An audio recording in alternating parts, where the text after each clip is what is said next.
നമസ്കാരം. Shekinah Americas weekly news റൗണ്ടപ്പിലേക്ക് സ്വാഗതം. ഞാൻ ജോളി ജോസ്. ഈ ആഴ്ചയിലെ പ്രധാന വാർത്തകളിലേക്ക്.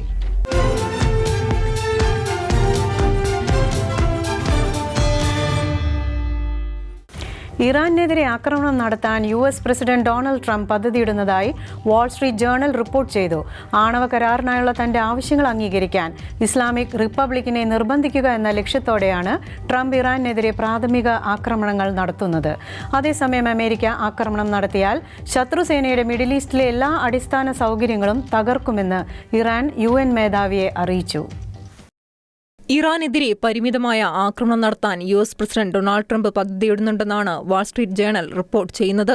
ആണവ കരാറിനായുള്ള തന്റെ ആവശ്യങ്ങൾ അംഗീകരിക്കാൻ ഇസ്ലാമിക് റിപ്പബ്ലിക്കിനെ നിർബന്ധിക്കുക എന്ന ലക്ഷ്യത്തോടെയാണ് ട്രംപ് ഇറാനെതിരെ പ്രാഥമിക ആക്രമണങ്ങൾ നടത്തുക. ഇറാന്റെ ആണവ സമ്പുഷ്ടീകരണ പദ്ധതി ഉപേക്ഷിക്കണമെന്ന ട്രംപിന്റെ ആവശ്യം ഇറാൻ ഇനിയും നിരസിക്കുകയാണെങ്കിൽ ഭരണകൂട ലക്ഷ്യങ്ങൾ കൂടി ഉൾപ്പെടുത്തി US സൈനികർ ആക്രമണം വിപുലീകരിക്കുമെന്നും ഖമേനിയെ അധികാരത്തിൽ നിന്ന് പുറത്താക്കുക എന്ന ലക്ഷ്യത്തോടെയായിരിക്കും ആ ആക്രമണമെന്നും റിപ്പോർട്ടിൽ പറയുന്നു. കരാറിലെത്താൻ ഇറാൻ പരാജയപ്പെട്ടാൽ പശ്ചിമേഷ്യയ്ക്ക് മോശമായ കാര്യങ്ങൾ സംഭവിക്കുമെന്നും ട്രംപ് ഇറാന് മുന്നറിയിപ്പ് നൽകിയിട്ടുണ്ട്.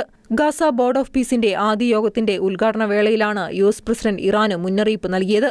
വരുന്ന 10 ദിവസത്തിനുള്ളിൽ US-ഉമായുള്ള ചർച്ചകൾ പൂർത്തീകരിക്കണമെന്നും അല്ലാത്തപക്ഷം അമേരിക്ക ഒരു അടി കൂടി മുൻപോട്ട് വയ്ക്കുമെന്നും ട്രംപ് പറഞ്ഞു.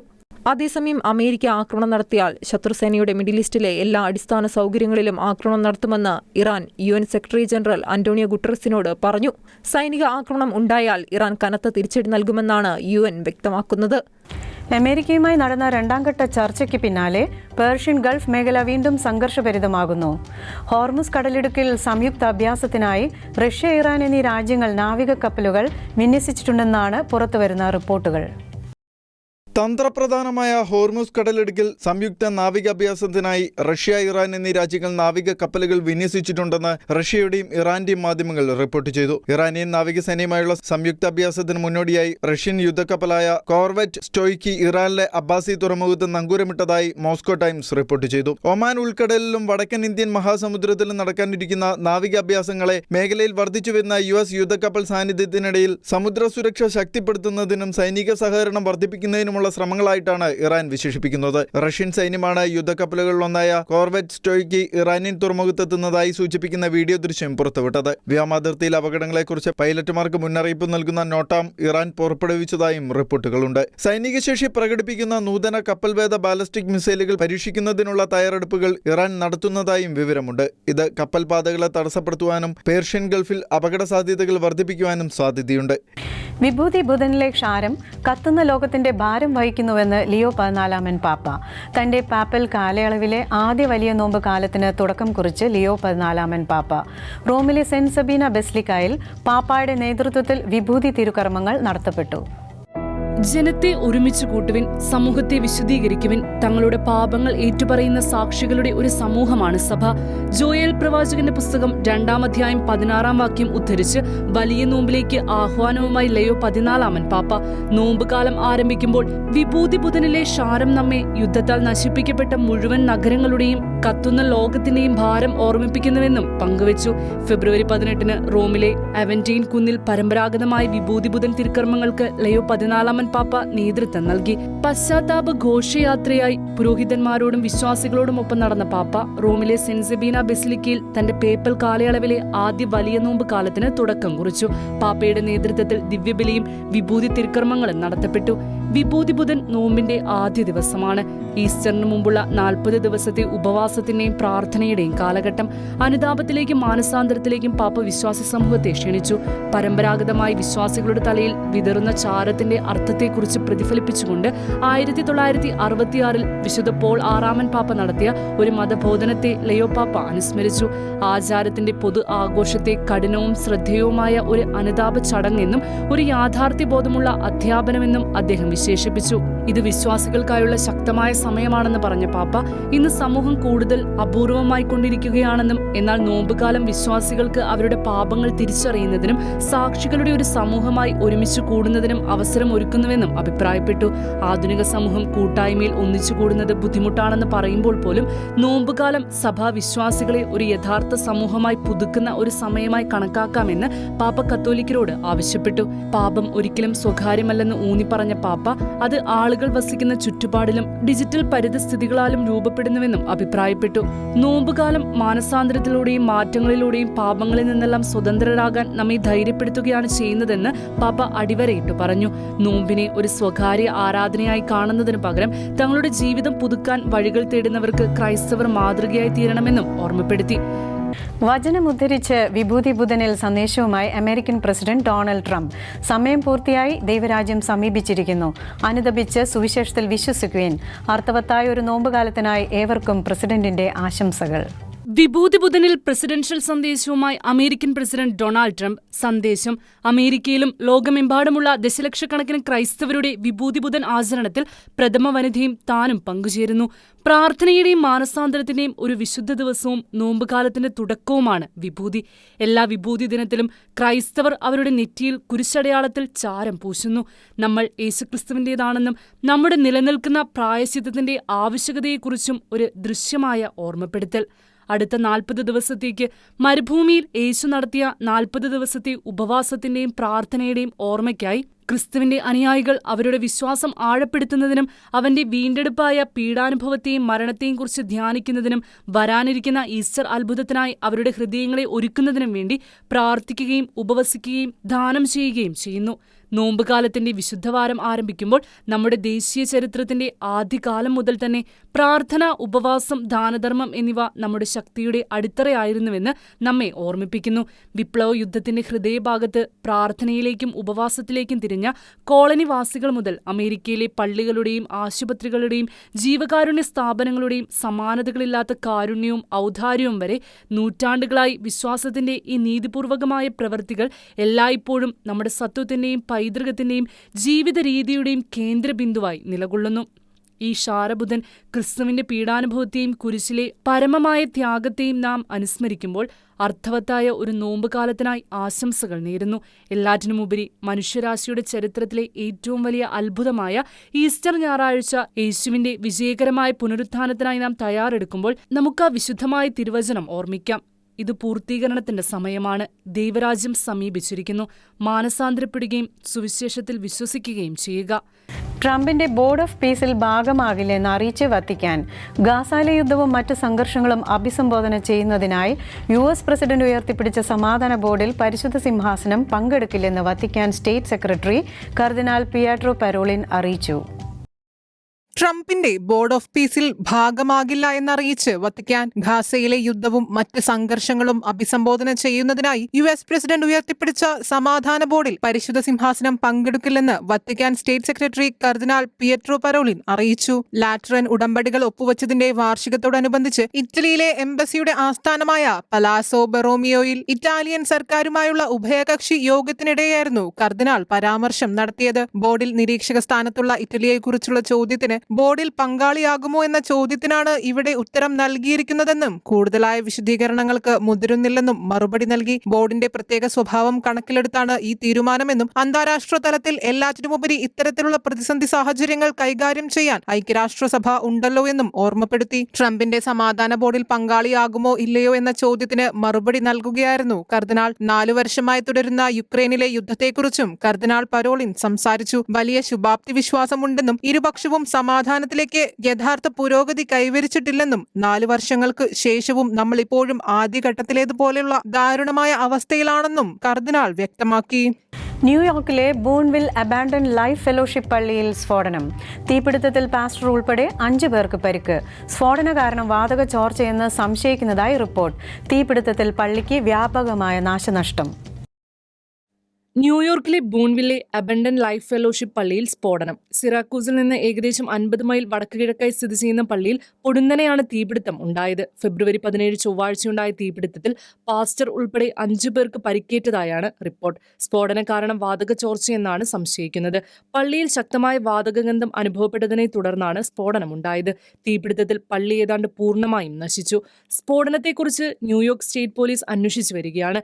43-കാരനായ പാസ്റ്റർ ബ്രാൻഡൻ പിറ്റ്സിനെയും ബൂൺവില്ലെ അഗ്നിശമന വകുപ്പിലെ 4 അംഗങ്ങളെയും പരിക്കുകളോടെ പ്രദേശത്തെ ആശുപത്രിയിൽ പ്രവേശിപ്പിച്ചു.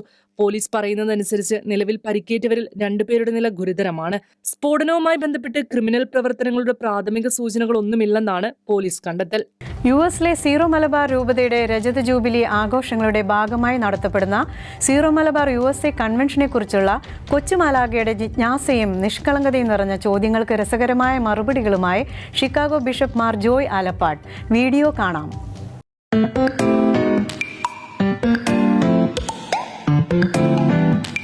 Hi everyone, I'm Malaga Katukaran.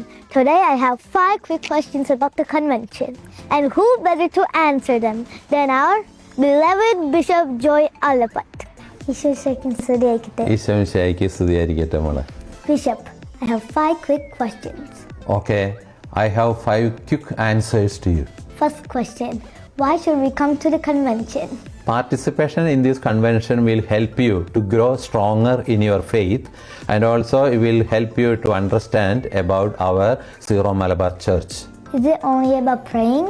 No, it is not only praying.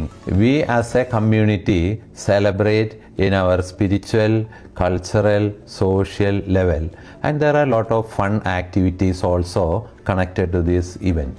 What can young people get from it? Oh, young people can benefit from this a lot. It will grow the self-esteem of our youngsters, and it will help them to know more about our own people around this country in different cities, and we'll get new good friends from other cities also. What about families? Oh, families are going to benefit from this a lot. They will get to know each other, and we can build a hope and faith and love each other among our families, and it will support our family bonds. And last question, so why is this convention important? This convention is very important because this convention we conduct in connection with the Jubilee year. Jubilee is a biblical concept. God asked people to celebrate certain years, dedicated their life for God, and to thank the Lord for all the favors that we have received and the guidance that we need in the future, and we come together as a people of God in the faith in one God. Thank you, Bishop. Surely I will come and attend this convention. Thank you. God bless you.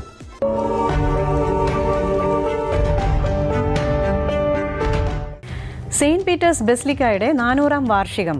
Vatican നഗരത്തിൽ സ്ഥിതി ചെയ്യുന്ന ലോകത്തിലെ ഏറ്റവും പ്രശസ്തമായ കത്തോലിക്ക ദേവാലയങ്ങളിലൊന്ന്. സമർപ്പണത്തിന്റെ 400-ാം വാർഷികത്തിൽ 1 വർഷം നീളുന്ന ആത്മീയവും സാംസ്കാരികവുമായ പരിപാടികളുമായി വത്തിക്കാൻ.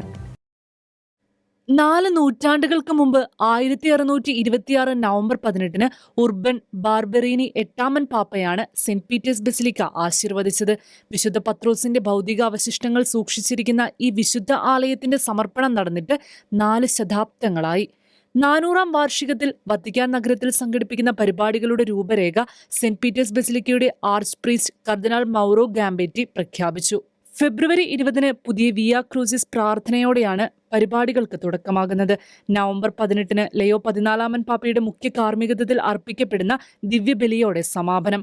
ലോകമെമ്പാടുമുള്ള ലക്ഷക്കണക്കിന് തീർത്ഥാടകർ എത്തുമെന്ന പ്രതീക്ഷയിൽ ബസിലിക്കയിൽ പുതിയ സന്ദർശക സേവനങ്ങളും സൗകര്യങ്ങളും പ്രഖ്യാപിച്ചു. സ്മാർട്ട് ഫോണിലൂടെ തത്സമയം ആരാധനാനുഷ്ഠാനങ്ങൾ സ്വന്തം ഭാഷയിൽ പിന്തുടരാൻ സഹായിക്കുന്ന ബഹുഭാഷാ ലിറ്റർജിക്കൽ പ്ലാറ്റ്ഫോം പ്രവർത്തനം തുടങ്ങി. ബസിലിക്കകത്ത് വിവിധ ഭാഗങ്ങളിൽ സ്ഥാപിച്ച QR കോഡുകൾ വഴി പ്രത്യേക ഉപകരണങ്ങളില്ലാതെ തന്നെ ഓഡിയോയും ടെക്സ്റ്റും വിവർത്തനവും ലഭ്യമാക്കുന്നു. ഇതിലൂടെ വിശ്വാസികൾക്ക് ആരാധനയിൽ കൂടുതൽ ആഴത്തിൽ പങ്കുചേരാൻ കഴിയുമെന്ന് അധികൃതർ അറിയിച്ചു. മുമ്പ് പൊതുജനങ്ങൾക്ക് പ്രവേശനമില്ലാതിരുന്ന ചില നിയന്ത്രിത മേഖലകളും തുറന്നു നൽകും. പൂർണ്ണ ടെറസും ചരിത്ര പ്രാധാന്യമുള്ള ഒക്ടഗണൽ ഹാളും ഇനി സന്ദർശകർക്ക് കാണാനാകും. ഈ ഹാളുകളിൽ ബസിലിക്കയുടെ നിർമ്മാണ ചരിത്രവുമായി ബന്ധപ്പെട്ട ആർക്കിടെക്ചറൽ മോഡലുകൾ പ്രദർശിപ്പിച്ചിരിക്കുന്നു. സന്ദർശക പ്രവാഹം നിയന്ത്രിക്കുകയും പ്രാർത്ഥനയുടെ അന്തരീക്ഷം സൃഷ്ടിക്കുകയും ചെയ്യുന്നതിനായി സ്മാർട്ട് പാസ് റിസർവേഷൻ സംവിധാനവും നടപ്പിലാക്കി. വിശ്വാസികൾക്ക് ഓൺലൈനായി പ്രാർത്ഥനകളും സാക്ഷ്യങ്ങളും പങ്കുവയ്ക്കാൻ ഡിജിറ്റൽ നെറ്റ്വർക്ക് വിപുലീകരിച്ചു. 1 വർഷം നീളുന്ന പരിപാടികളിൽ പ്രതിവാര പ്രാർത്ഥനകൾ, ആത്മീയ സംഗീത വിരുന്നുകൾ, ആത്മീയ പ്രതിഫലനങ്ങൾ എന്നിവ ഉൾപ്പെടുത്തിയിട്ടുണ്ട്. കൂടാതെ വിശുദ്ധ പത്രോസ് പൗലോസ് സ്ലീഹന്മാർ നടത്തിയ പാത പിന്തുടരുന്ന പ്രത്യേക തീർത്ഥാടന മാർഗവും ഒരുക്കും. ഈ വാർഷികം ചരിത്രത്തെ ഓർക്കുന്നതിന് മാത്രമല്ല, വിശ്വാസത്തെ പുതുക്കാനും ഭാവി തലമുറയ്ക്ക് പ്രത്യാശ നൽകാനുമുള്ള അവസരമാണെന്നും വത്തിക്കാൻ അറിയിച്ചു. കുടുംബങ്ങൾക്കും യുവജനങ്ങൾക്കും അന്താരാഷ്ട്ര സന്ദർശകർക്കും പ്രാർത്ഥന, പഠനം, സാംസ്കാരിക അനുഭവങ്ങൾ എന്നിവ നൽകുക എന്നതാണ് പരിപാടികളുടെ ലക്ഷ്യമെന്ന് സംഘാടകർ വ്യക്തമാക്കി. 400-ാം വാർഷിക ആഘോഷങ്ങൾക്കായി സെന്റ് പീറ്റേഴ്സ് ബസിലിക്കയിൽ വലിയ തീർത്ഥാടക പ്രവാഹമാണ് പ്രതീക്ഷിക്കുന്നത്. വിവാഹത്തിന്റെ പരിശുദ്ധിക്ക് വേണ്ടി മരണം വരിച്ച ജോർജിയൻ രക്തസാക്ഷികൾ വാഴ്ത്തപ്പെട്ട നിരയിലേക്ക്. ഒക്ടോബർ 31-ന് യുഎസിലെ സവനായിൽ വെച്ച് 5 സ്പാനിഷ് ഫ്രാൻസിസ്കൻ സന്യാസിമാരെ വാഴ്ത്തപ്പെട്ടവരായി പ്രഖ്യാപിക്കും. വിവാഹത്തിന്റെ പരിശുദ്ധി സംരക്ഷിക്കുവാൻ ചെറുത്തുനിൽപ്പ് നടത്തിയതിന്റെ പേരിൽ കൊല്ലപ്പെട്ട ഫ്രാൻസിസ്കൻ രക്തസാക്ഷികളെ ഒക്ടോബറിൽ വാഴ്ത്തപ്പെട്ടവരായി പ്രഖ്യാപിക്കും. ജോർജിയ രക്തസാക്ഷികൾ എന്നറിയപ്പെടുന്ന 5 സ്പാനിഷ് ഫ്രാൻസിസ്കൻ സന്യാസിമാരെ ഒക്ടോബർ 31-ന് അമേരിക്കയിലെ ജോർജിയയിലെ സവാനയിൽ വെച്ച് വാഴ്ത്തപ്പെട്ടവരായി പ്രഖ്യാപിക്കുമെന്ന് വത്തിക്കാൻ പുറത്തിറക്കിയ പ്രസ്താവനയിൽ പറയുന്നു. കാനഡയിലെ ടൊറന്റോ അതിരൂപതയിലെ കർദിനാൾ ഫ്രാൻസിസ് ലിയോ വാഴ്ത്തപ്പെട്ട പദവി പ്രഖ്യാപനം നടത്തുമെന്ന് നാമകരണത്തിനായുള്ള വത്തിക്കാൻ ഡിക്കാസ്ട്രി അറിയിച്ചു. Pedro de Corpa, Blas Rodriguez, Miguel de Anon, Antonio de Badajoz, Francisco de Verascola എന്നിവരെയാണ് വാഴ്ത്തപ്പെട്ട പദവിയിലേക്ക് ഉയർത്തുന്നത്. 1570-ൽ തന്നെ ജോർജിയയുടെ തീരത്ത് തദ്ദേശീയരായ ഗൗൾ ജനതയ്ക്കിടയിൽ സുവിശേഷവൽക്കരണത്തിനും മതബോധനത്തിനും കൂദാശകൾ പങ്കുവയ്ക്കുവാനും ഫ്രാൻസിസ്കൻ സന്യാസിമാർ എത്തിയിരുന്നു. 1000 പേരുള്ള ഒരു ഗ്രാമത്തിൽ പലപ്പോഴും ഒരു ഫ്രാൻസിസ്കൻ സന്യാസിയാണ് സേവനമനുഷ്ഠിച്ചിരുന്നത്. 1580 മുതൽ 1590 വരെ ആയപ്പോഴേക്കും ജോർജിയ രക്തസാക്ഷികൾ എന്നറിയപ്പെടുന്ന 5 പേർ ഉൾപ്പെടെ നിരവധി സന്യാസിമാർ ഇതിനകം തന്നെ വ്യത്യസ്ത മിഷൻ ഗ്രാമങ്ങളിൽ സേവനമനുഷ്ഠിച്ചു തുടങ്ങിയിരുന്നു. ബഹുഭാരിത്വം ഒരു സംസ്കാരമായി കൊണ്ടുനടന്ന നാടായിരുന്നു അത്. ഇതിനിടെ ക്രൈസ്തവ വിശ്വാസം സ്വീകരിച്ച തദ്ദേശീയ നേതാവായ ജുവാനില്ലോ 2ാം വിവാഹത്തിന് തയ്യാറെടുത്തപ്പോൾ ഒരു ക്രിസ്ത്യാനി എന്ന നിലയിൽ ഇത് ചെയ്യാൻ കഴിയില്ലെന്ന് സന്യാസിമാരിൽ ഒരാളായ ഫാദർ പെട്രോ ഡി കോർപ്പ വ്യക്തമാക്കി. വൈദികന്റെ വിസമ്മതം ജുവാനില്ലോയെ ചൊടിപ്പിച്ചു. പ്രകോപിതനായ അദ്ദേഹം ഫ്രാൻസിസ്കൻ മിഷണറിമാരുടെ ദൗത്യത്തിന് നേരെ കടന്നാക്രമണം നടത്തി. 5 വൈദികരെയും കൊടിയ രീതിയിൽ മർദ്ദിച്ചും ചിലരെ അമ്പെയ്തും കൊലപ്പെടുത്തി. പ്രദേശത്ത് പങ്കുവച്ചിരുന്ന ക്രിസ്തീയ ധാർമ്മിക പ്രബോധനങ്ങളെ ഇല്ലായ്മ ചെയ്യാനുള്ള ശ്രമത്തിന്റെ ഭാഗം കൂടിയായിരുന്നു ഈ കൊലപാതകങ്ങൾ. 1597 സെപ്റ്റംബർ 14-17 തീയതികൾക്കിടെ 5 ഫ്രാൻസിസ്കൻ വൈദികരും രക്തസാക്ഷിത്വം വരിച്ചു. 1950-ൽ ജോർജിയൻ രക്തസാക്ഷികളെ വിശുദ്ധരായി പ്രഖ്യാപിക്കുന്ന ുള്ള നടപടികൾ ഔദ്യോഗികമായി ആരംഭിച്ചിരുന്നു. 2024-ൽ ഇവരുടെ ജീവിതത്തെ കേന്ദ്രമാക്കി പുറത്തിറക്കിയ for the sake of the gospel ശ്രദ്ധ നേടിയിരുന്നു. സ്വവർഗ ആശീർവാദ ചടങ്ങുകൾക്ക് വിലക്കേർപ്പെടുത്തി ചർച്ച് ഓഫ് ഇംഗ്ലണ്ട്. ഇതോടെ വർഷങ്ങൾ നീണ്ടുനിന്ന ചർച്ചകൾക്ക് ഔദ്യോഗിക സമാപ്തി. വിശ്വാസികൾക്കുണ്ടായ വേദനിപ്പിക്കുന്ന അനുഭവങ്ങളിൽ ആംഗ്ലിക്കൻ സഭ ക്ഷമാപണം നടത്തി. ദീർഘകാലമായി തുടരുന്ന തർക്കങ്ങൾക്കൊടുവിൽ സ്വവർഗ ദമ്പതികൾക്കായി പ്രത്യേക ആശീർവാദ ചടങ്ങുകൾ ഏർപ്പെടുത്താനുള്ള നീക്കം ചർച്ച് ഓഫ് ഇംഗ്ലണ്ട് ഉപേക്ഷിച്ചു.